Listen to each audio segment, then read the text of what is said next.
Hey, Damian Mason coming at you to talk about China, China's baby bust, China's population issues, and two words that I think are going to define the next decade: demand and desperation. Okay, 1 month ago, this article: China's campaign for more babies meets resistance. The point is, China is reversing their policy that they had in place for a long time. In 1980, they forcibly put in a one-child policy. They decided. By the way, this is the article from this week. China's baby bust is hard to reverse. They put a one-child policy in place in 1980 because a rocket scientist ran some numbers and said, we're never going to have an affluent country. Our economy is going to suffer because we're just going to have too many mouths to feed and we won't be able to do it. 1980, they instituted a one-child policy. Militaristically, forcibly told women that you cannot have more than one baby unless you were maybe in the Communist Party. If you're in the know, if you're in the right circles, you can do whatever you want. But if you were somebody that's not, you had one child. What happened? If you had more than one, they might forcibly abort the fetus. They also forcibly sterilized women. 1980, this went on. All of a sudden, in 2015, the Chinese Communist Party looks around and says, crap, who's going to be our citizens? Who are we going to rule? Who are we going to force to work in these factories?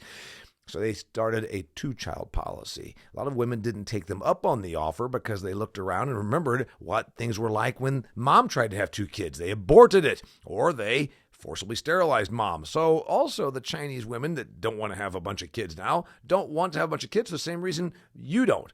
Or nobody in the whole world is really having a whole bunch of kids. Why? Because the more advanced your economy becomes, the better economic opportunities you have, and the more education you have as a woman, you tend to have fewer babies and have them later in life. This is happening all over the place. Look at the United States. Our fertility rate's around 1.6. Western Europe, it's around 1.3.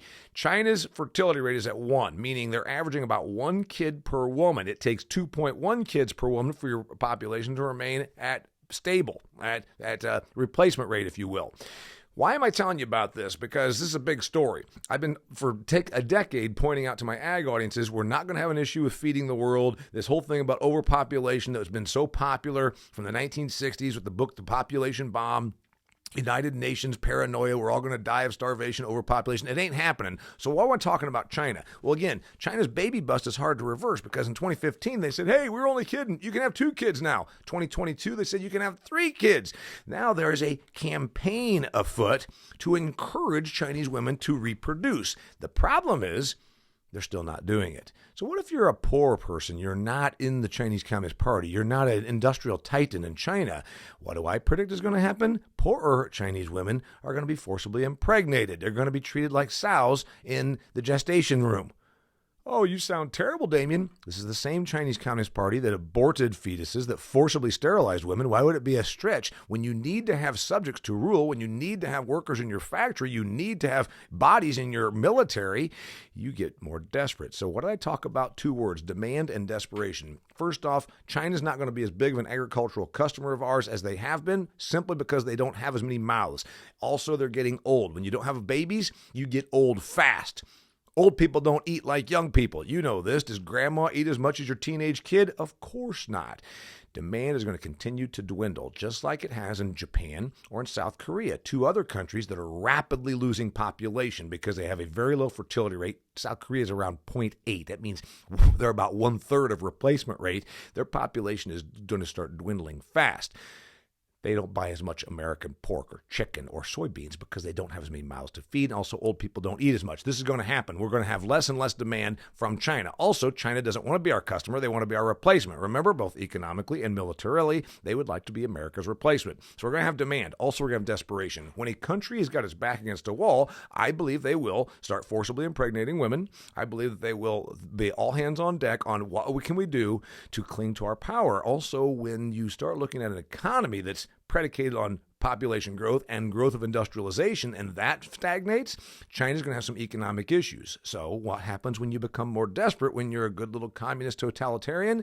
You start saber rattling and you decide, let's go ahead and rally the troops by taking over some other country. And that's why Taiwan will be invaded, especially as long as they perceive American weakness and our leadership, or as long as they're able to pay off our politicians.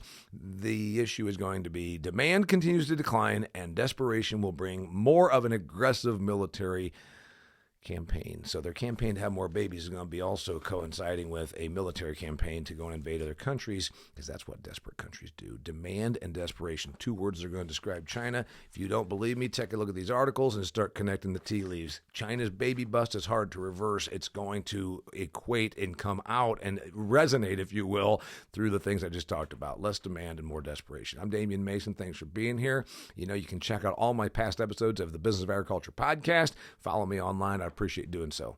Thanks so much for being here.